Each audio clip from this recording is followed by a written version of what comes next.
Assalamu alaikum guys, and I just wanted to sit down and just have a conversation with you guys. I might input this in my vlogging video, but let's see. So like, what has been happening to me as an endo girl? Did I get any appointments yet? Did I go emergency? Like, what exactly happened? So recently, last week? Yeah, last week I had to go emergency because of my chesty cough. I always got this in the past as well, and due to that I had to go to the hospital and I fractured my rib, and I didn't want it to go more, worse. Like, the symptoms were going really bad because I was vomiting every time when I was eating. It was just really gross, and like I was like, oh my god, I know, Mina, you hate doctors or hospitals and stuff, but you just have to go. I have to get it checked out if I fractured my rib. And then I met the doctor. Like, he was so irritating. Like, he was one of the doctors that was irritating but nice at the same time. I don't know how that works, but yeah. Basically, I saw him, explained my symptoms to him. And one thing I don't understand about doctors, why do you guys always think that you guys know it all? Just say to me that you don't know it all. Like, afterwards he said, you know what, I don't know, and I'm not gonna lie, I work in the emergency department, and I was explaining the whole condition to him, the whole health itself, like endometriosis. And then basically I said to him that my chesty cough infection thing, it has to be relating to my endo, and he was like no, and I was like yes, and then he was like no, and then he was so and he said to me that he can do run some blood tests and x-ray, and I was like, oh, the usual kind of stuff you're gonna run. He run those blood tests and x-ray. One thing I'm really grateful for is he like did it quickly for me. Usually there's a long, like an hour or 2 hour wait just to get an x-ray, but alhamdulillah, I'm so grateful he done it quickly for me. Like, he didn't even take like 10 to 20 minutes, like it was done, alhamdulillah. And then he came to me and told me everything is clear, and I was like, before him telling me that, I said, I know everything is going to be clear, because basically the nurse had to see me again. She said she had to do some blood tests, and then they were the same blood tests, like sample thing. And she was like, there's no point of doing, because he asked for the same thing. And then she told me, I asked her that, was it clear, like everything's fine? She said yeah.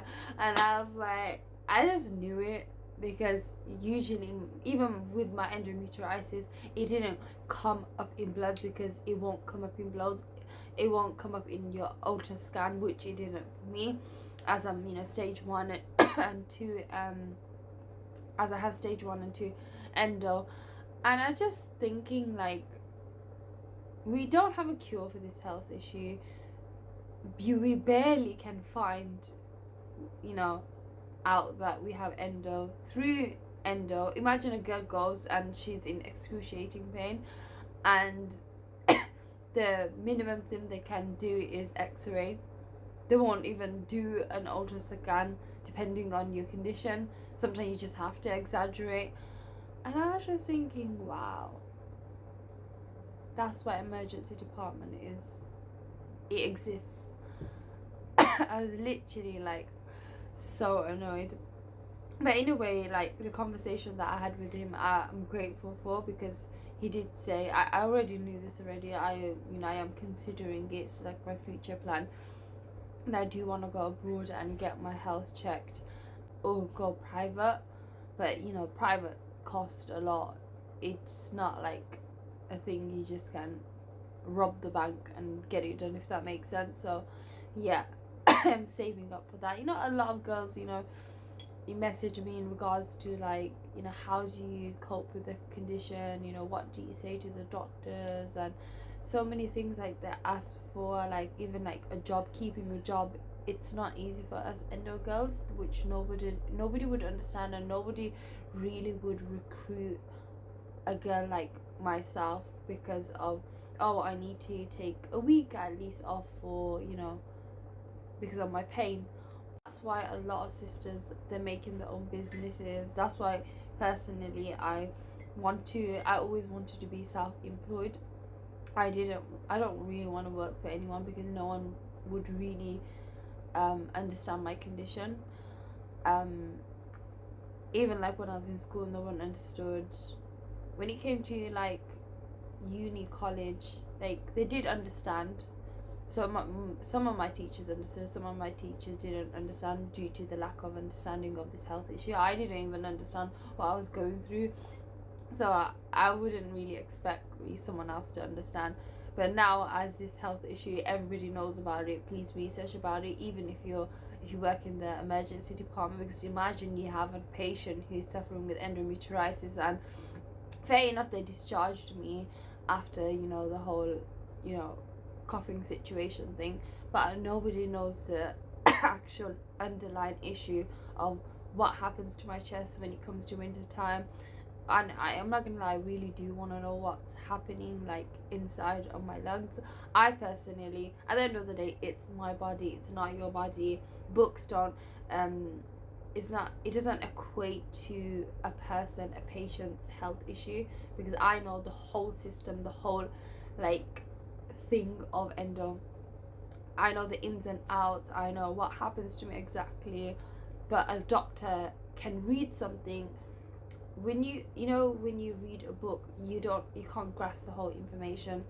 That's like with this health issue, you won't be able to grasp it unless you personally go through it. So yeah, that's basically what has been happening in regards to my health issue. And also, I've been referred to a hematologist because of my bruises. I get random bruises for some reason. I always used to get it. I even told the doctors like I always got it, but because of what happened in my past and doctors and stuff, I just didn't want to go in and tell you because of a bruise that I randomly get, random bruises and stuff. But the doctor I'm seeing, he's really nice, and he really pushes it for me. So yeah, and he referred me a hematologist. He said even my bloods came out clear. He said, I don't care about that, I want to say refer you to hematologist. I said, yes brother, because bloods can't really detect anything. I personally, with what I've seen in my lifetime, they can't.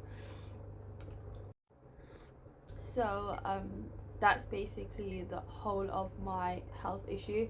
So referred to hematologist, waiting for my MRI. I'm waiting to see the endo specialist, but I know who I'm exactly seeing. It was written in the letter who I'm exactly gonna see, and then, but she's not really an endo specialist. She's a gynae specialist, and gynaes, if you know, gynaes are the most terrible doctors in the planet. Even the doctor that I saw, he said they hate gynaes. I hate gynaes. I have this health issue and I have to see a gynae. Not really, it's an endo specialist who's supposed to be, checking me up. But yeah, having a health issue with no cure is hard. Because sometimes, like for example, sisters text me, I don't know, like sometimes I just feel so sad that I'm not even a doctor and they want help from me, and I can't even give the bare minimum. Like literally, I just can. What has helped me, for example, puncture in some sort of way, it did help my leg pain. Was that in 2022, something happened to my leg. I stopped walking. Like literally, I stopped walking again. I had to be in crutches, and no one really understood. But I feel like nobody. I know my body. I don't need to go inside my body in order to know. Fair enough, you need a surgery in order to know, but as it's my body, I can feel. I always felt that I had a woman health issue, but no one was able to lay the actual answer to me. But my body already knew what was going on. But I know from a young age, 2014, my leg issue started from there, and it got better and it just declined when it came to 2022. And my teacher was like, oh my god, Amina, what is happening? Is the same thing happening? Because I did tell them about my past history.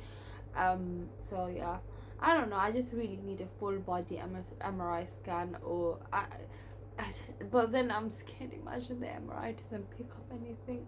But then I don't understand, when you go private, how does it pick it up?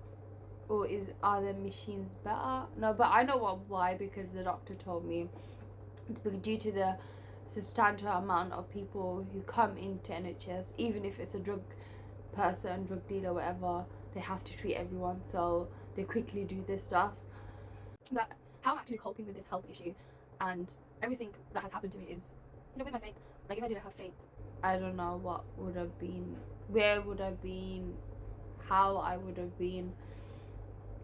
I personally know if I wasn't practicing, I wouldn't have wore the hijab. Alhamdulillah, I had the hijab on. This is the most hardest thing in my life I had to keep on. Like, literally, I went through battles upon battles with this, this cloth, and I know the reason, and I do struggle with it, as you can see, but I'm so grateful that I still have it on. And like, having a health issue, not having a cure, but knowing that Allah doesn't burden a soul with what it can bear with. And in the hadith it says that Allah doesn't give a health issue without a cure. There has to be a health cure for this health issue. I really don't think that there's no cure.